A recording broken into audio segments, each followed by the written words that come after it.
doubting Thomases, and there were many, said that a merger between the two biggest political parties of the country would not come to pass. The road to this merger has neither been short nor easy. The road ahead is likely strewn with more challenges and trials. But we have made a great leap of faith and statesmanship today. Some of you with a certain degree of trepidation, tolerance, and sacrifice. For your willingness to rise above political vagaries and boundaries, to do what is right not only for the administration's political cause, but also for the nation. Maraming salamat.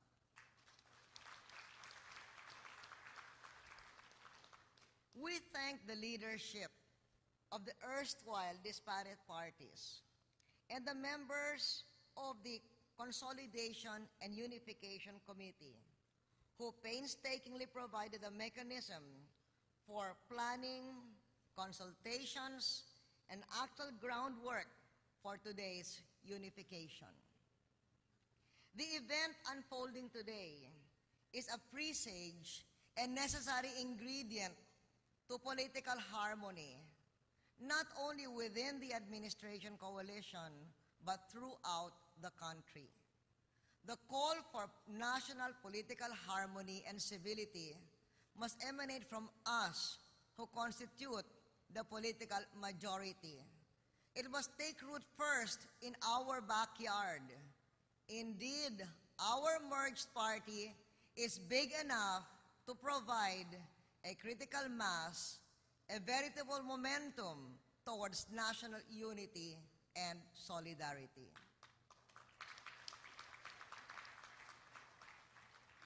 The fusion of Lakas and Campi is appropriate and timely.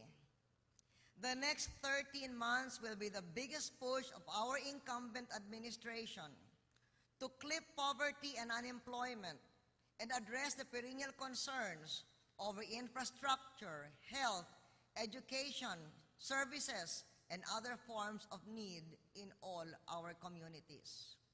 I need you all with me in this, so that we can give our nation a legacy of lasting opportunities and foundations for peace, economic upliftment, and the promotion of human dignity. With your help, government has been adequately able to protect our countrymen and women from the worst effects of the global financial downturn that has brought 2/3 of the world to its knees.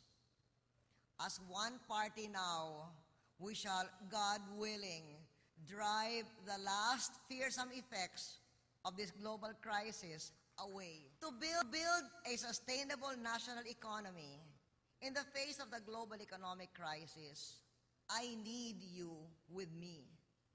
To work to create an economic consensus among political parties to ensure that a proper balance exists within national economic interests and our obligation as members of the economy of all mankind. I need you with me, strong and united. That is why, here at least in our house, there is no other way forward but to be one, act as one, and win as one.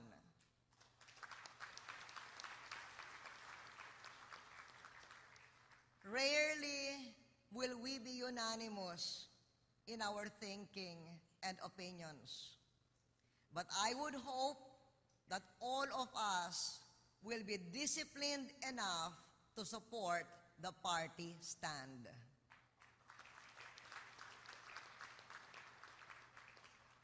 Let us also make the alliance between the local government units and the armed forces of the Philippines a major campaign plank, especially in the local elections.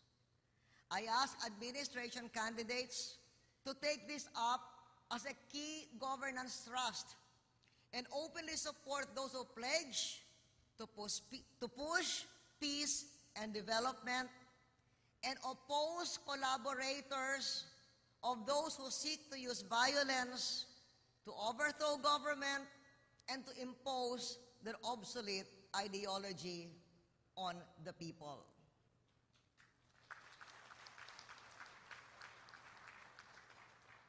In 2010, let us have none of our LGUs flirting with the enemies of the state.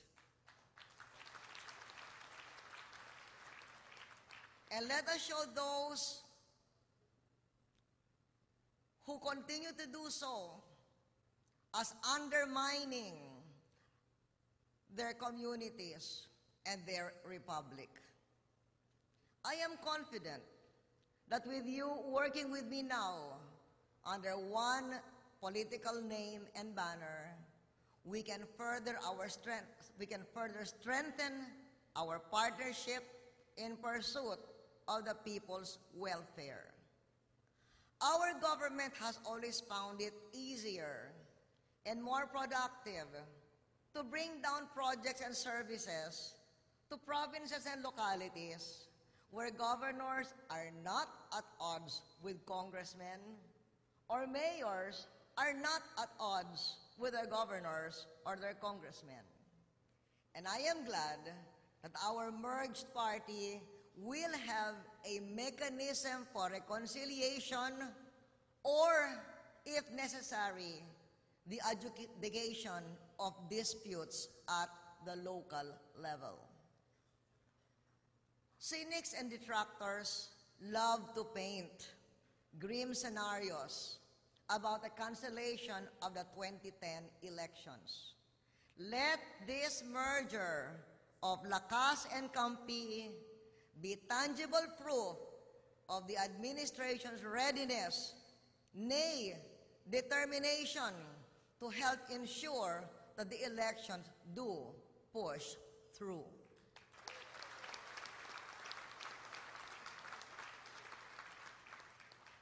The emergence of Lakas Campi CMD as one party is our finest weapon and perhaps our best guarantee for success in the 2010 elections. I look upon Lakas Campi moving as one, fighting as one, as the instrument and vehicle for electing the best, most qualified, and the worthiest leaders of our country.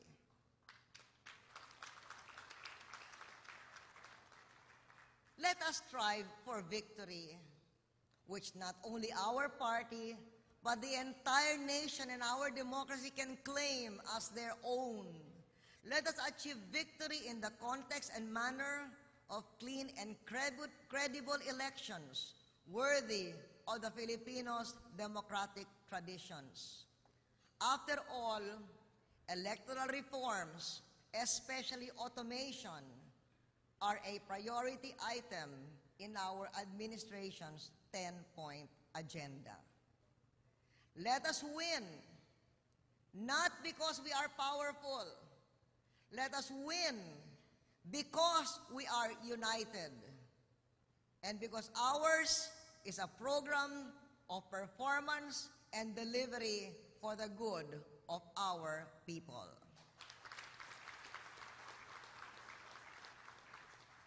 Thank you for the resolutions that you passed today. Thank you for keeping faith in me as chair of our merged party. With all of you, the key leaders of Lakas CMD and Campi, having jointly approved the unification of the two parties into one, and having fulfilled the legal requirements, therefore, I hereby declare the merger of Lakas CMD and Campi into one party known as Lakas Campi CMD. Mabuhay ang ating partido. Maraming salamat sa inyong lahat.